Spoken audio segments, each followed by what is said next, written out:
Hindi pa tayo tapos iwanan natin. Second limousine na nga ako. Sama si Jack eh, kung talagang ano. Hindi, nilibre tayo eh. Kaya naman po uwi mo siguro kaya tayo nilibre, kailangan may kasabay akong pamaw.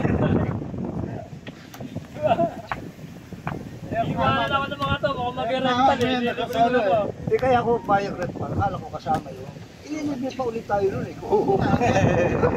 Kailangan na practice. Sa opisina nito. Para sinikap ko eh. Nabasa ka, Bobby? Eh, nababasa. Mukhang magugulat ako dito. Gagastos na naman ako ah. Kaysa mga seaman, masarap pa naman yung halo-halo sa Oliswell. Pare, ganyan ang mga seaman. Dito ko siya kabog. Magalit siya pagka inunahan mo sa bayad. Magkano halo-halo doon? Ano, 99, ano, 95. Oh, parang ko na, Elvira. Pero yellow, Okay naman, kaya lang mas wala nang the best kay ano, Elvira. Pero may bago may kay Elvira, mga pinakasawa, corn pa.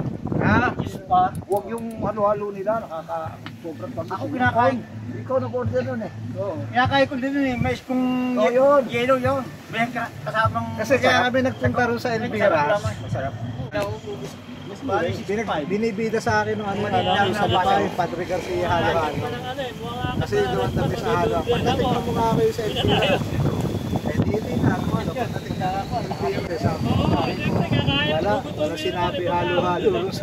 Tulong na yun.